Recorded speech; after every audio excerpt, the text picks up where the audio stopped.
It's another edition of Time About the Movies, and today we're taking a look at the movies of August 21st, 1992. We've got 7 movies to look at today, so let's not waste any more time. Let's jump on into it and start off with the first movie that we have here, the biggest new release of the week, and that is the late Brandon Lee in the action-adventure film Rapid Fire.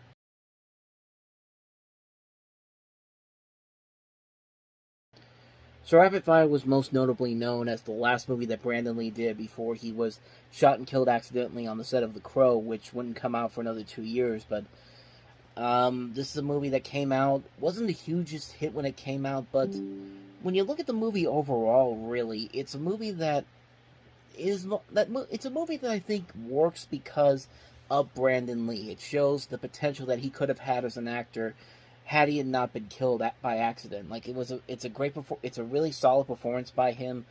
I think the script overall is very generic, very formulaic, very much a similar type of story that we've seen done over and over again before. But Lee's character really, I think, Lee does carry the movie all the way through. It shows the potential that could have been if he was still alive today, but it shows that he definitely had a chance to really become a great action star if he really had the chance to be alive to do these type of movies. Even though I don't think the movie itself is all that great, it did show the potential of what Brandon Lee could eventually become. But directed by Dwight H. Little, we've talked about a couple of his movies before, including Marked for Death and The Phantom of the Opera. Another movie that's not a good movie, not really a bad movie either, just kind of run-of-the-mill. It's a movie that's pretty generic for the most part, but it works I think, because of Brandon Lee. I think he does carry the movie a lot more than I think anybody expected it to.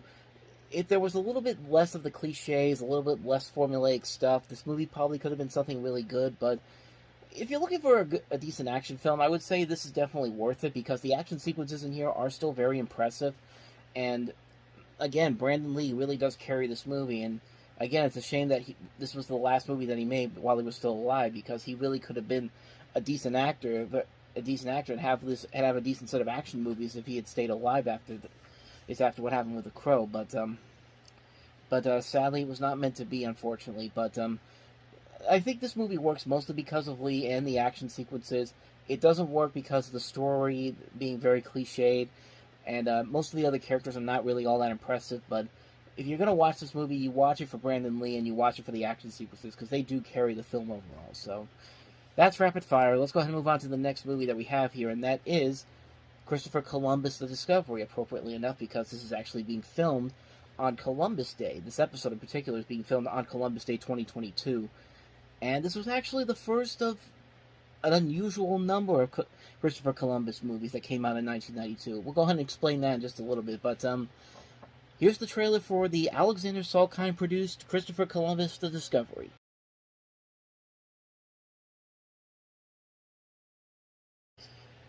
So I should explain that 1992 was the 500th anniversary of Christopher Columbus's voyage, where he goes out to try to find the West Indies Islands and actually comes across the discovery of America.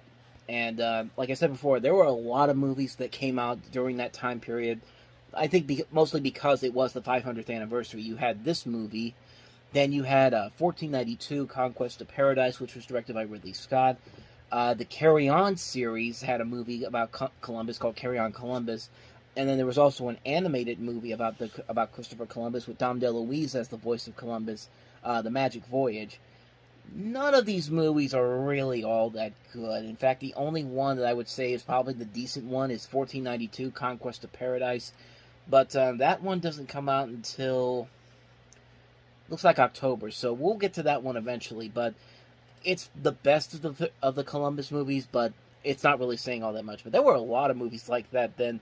If you watch Naked Gun 33 and a Third, they actually do have a joke at the Academy Awards where one of the categories is Best Actor in a Columbus Movie, which is topical for the time period. It's a joke that probably wouldn't hold up by today's standards, but it's still kind of funny when you watch that movie. But we'll get to Naked Gun 33 and a half later when we get to 94. But this movie in particular is pretty bad. It's a movie that has a notorious behind-the-scenes history, and the fact that both the Salkind brothers, Alexander and Ilya, had an emotional falling out between this, And Alexander, a year later, would later say that after this movie, he knew that he would never make movies again. And this is the guy that produced Superman 4, The Quest for Peace, Supergirl, just some other notorious bombs, but this was the one that did it for him, and really you can kind of see why.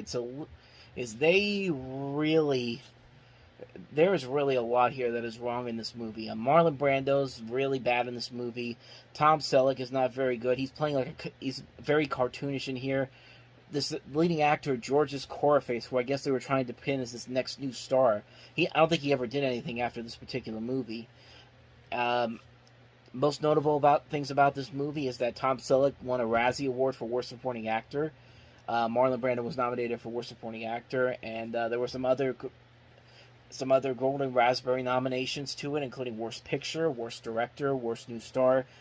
And this was a surprise to me. I completely forgot that this was written by Mario Puzo of The Godfather, and it's just like, wow. Mario Puzo, the man who wrote the Godfather trilogy, wrote this movie. I mean, that's amazing. That's amazing how badly your career has gone. Even for John Glenn, who we already talked about one of his bad movies, Aces Iron Eagle 3, already this year. But this was the guy that directed 5 James Bond movies prior to this. And now this is where he's gone to. And this is the second to last movie he ever directed, and the last one he would make for almost 10 years. I mean, talk about a movie that just completely ruins a lot of careers, and a lot of these careers never really got back on the ground again for the most part. Like I said, for the most part, I mean, you did have a couple of stars that made it out of this. Brando made it out of this. Selleck made it out of this. Catherine Zeta-Jones made her in one of her early film roles. She went on to become a big star. Bottom line, the movie just isn't very good. It's a very sloppily written movie. It tries way too hard. The acting is not good. Scenes that are supposed to be taken very seriously are laughable.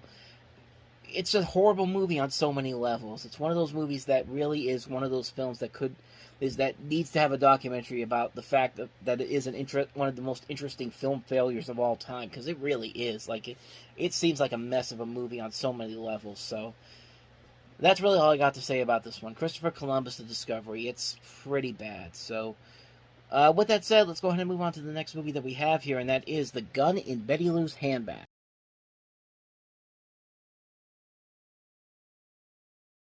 Speaking of notable failures, what the hell did I just watch? I mean, man, talk about a movie that's not funny whatsoever, has a lot of annoying people in it, has a really good cast to it. You got Penelope Ann Miller in here, you got Julianne Moore, William Forsythe, Alfred Woodard, Catherine Moriarty.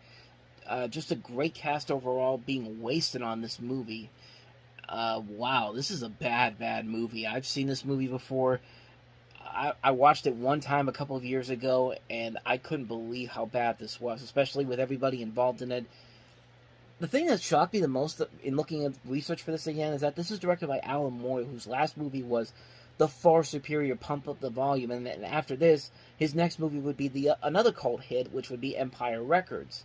So in between Pump Up the Volume and Empire Records, he makes this movie, which just seems like an overall disaster on so many levels. I mean, I didn't laugh once in that trailer. I remember watching this movie, and I didn't remember laughing, period.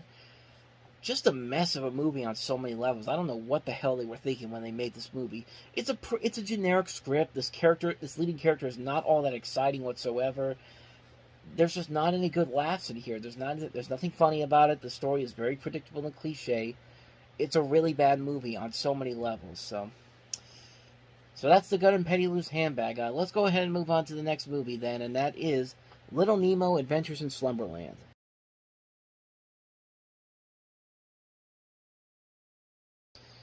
Man, talk about a major missed opportunity. There's no real way to talk about this movie than to talk about...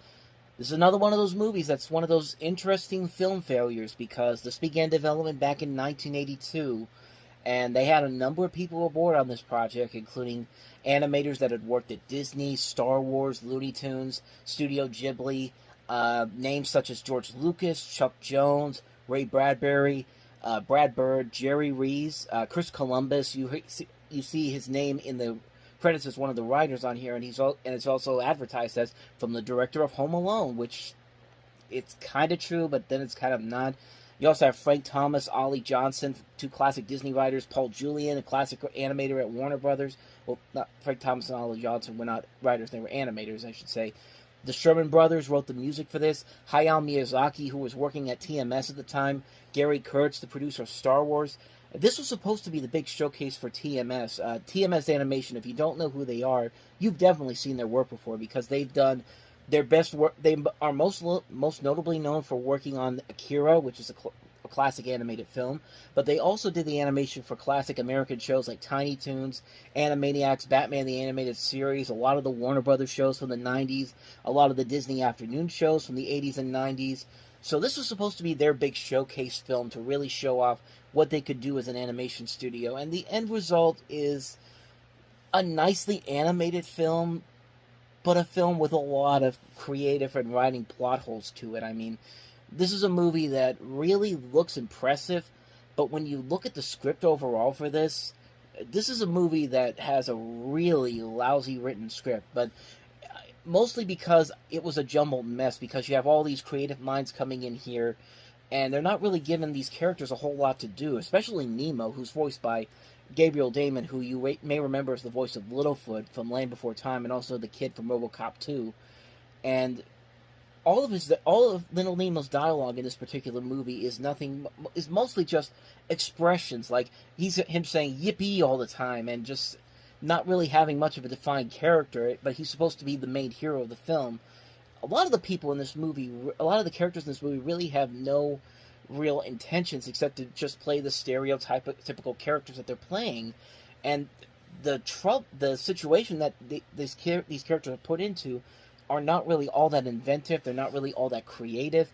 The songs in here are not that memorable. I mean, you've got the Sherman Brothers working on this movie. I mean, these are guys that could turn any song in this movie into musical gems. But here, there's just nothing in here. It's a movie that really fails to really get the potential that they could have gotten out of this, because this is based off of a comic strip series from the 1910s. 1900s, 1910s. There really could have been something incredible with this movie that could have been done with it, but I think because there was just so many problems behind the scenes of how to present this movie and how to write the script better, how to make these characters come out better, I think the movie really suffers big time, and it's a shame too, because, like I said, the movie has some great animation to it. I mean, this is TMS, this is a great animation company, but really, I think their showcase project really came from Akira, which is a movie that we still talk about today as not only one of the great animated movies of all time, but one of the great movies of all time. But this movie in particular really, it's a shame that it didn't turn out as well as I think they could have been, because this really could have been something amazing. And maybe, hopefully, one day somebody will actually do something with this property, because there is a lot of potential with these Little Nemo stories that could be translated into animation in film form. I think there's a lot of potential here. There really was a lot of potential in this movie that could have been done, but it just never really got a chance to really show off what it could really do, because a lack of good character development and a lack of a good story to give these characters to work with. And yeah, it's a shame that it didn't work out, because there really was a lot of potential here that just really fell apart quickly with this movie. So it's a shame too, because like I said, there was a lot of potential there, and the animation still looks great over 30 years later. So, but it is what it is. That's Little Nemo Adventures in Slumberland for you. So with that said, let's go ahead and move on to the next movie, and that is Stephen Hawking's A Brief History in Time.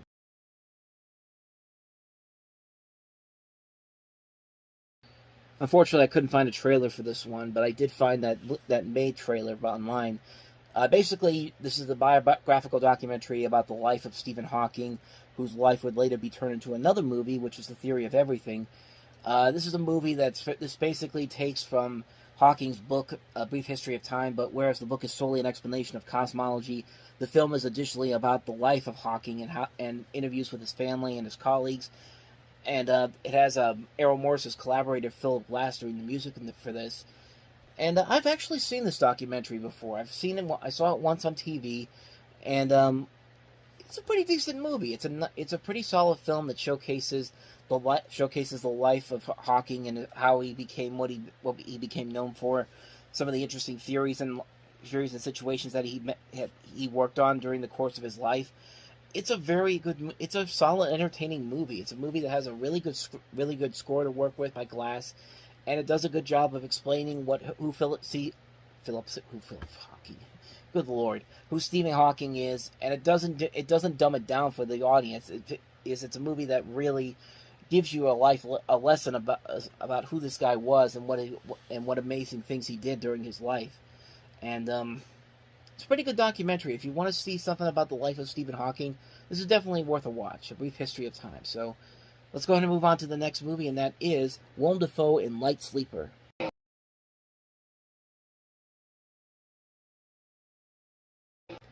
So Light Sleeper is written and directed by Paul Schrader.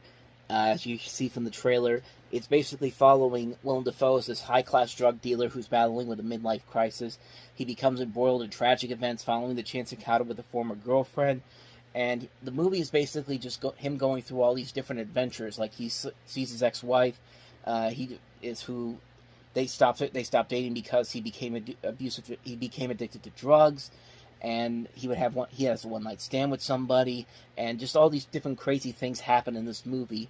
And the movie itself has largely forgotten. It's a movie that didn't do so well at the box office, even though it did well enough with critics. But the movie overall is actually pretty decent. Paul Schrader's made a ton of good movies, some very underrated films in my opinion. He's the man who's most notably known for writing stuff like Taxi Driver, Rolling Thunder, Raging Bull, The Mosquito Coast, The Last Temptation of Christ. But as a director, most of his movies have not been great, but some of them have been really good, like movies like Hardcore, George C. Scott movie American Gigolo, Cat People. This is one of his more underrated movies, in my opinion. This is a movie that doesn't really get talked about a whole lot, but works mostly because of the great performances. Willem Dafoe in this movie is fantastic in this movie.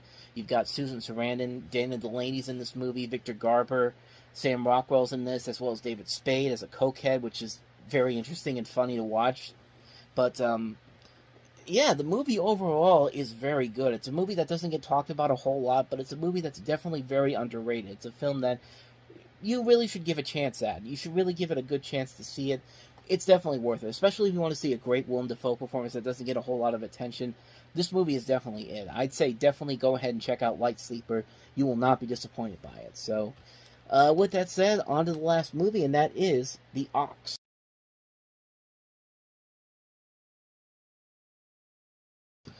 So no trailer for that part, and I had to take a clip from the movie itself.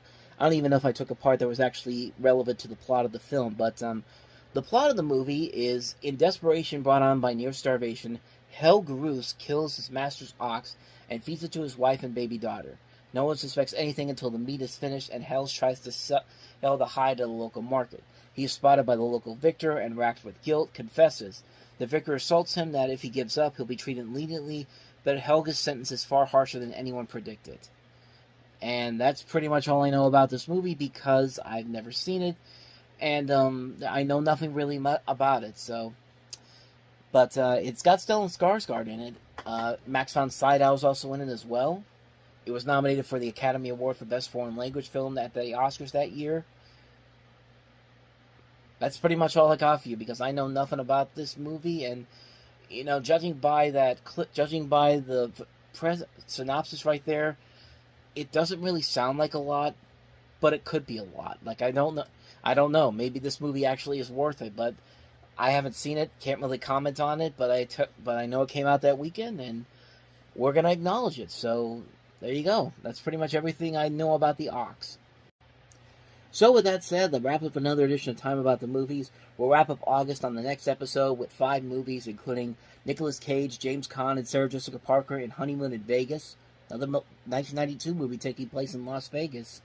We'll have that one. We'll also have the horror sequel, Pet Sematary 2, David Lynch's Twin Peaks Fire Walk with Me, Freddy as FR07, or as it was later released on video as Freddy the Frog, and also Storyville. So 5 movies to look at next time around, and we will look at those movies next time. But until then, thank you very much for watching, and if you want to see more videos like this, go ahead and hit the playlist on the next page, check out the previous episode. And I'll see you guys tomorrow for another episode. So thank you for watching. I'll see you guys next time. And until then, as always, take care.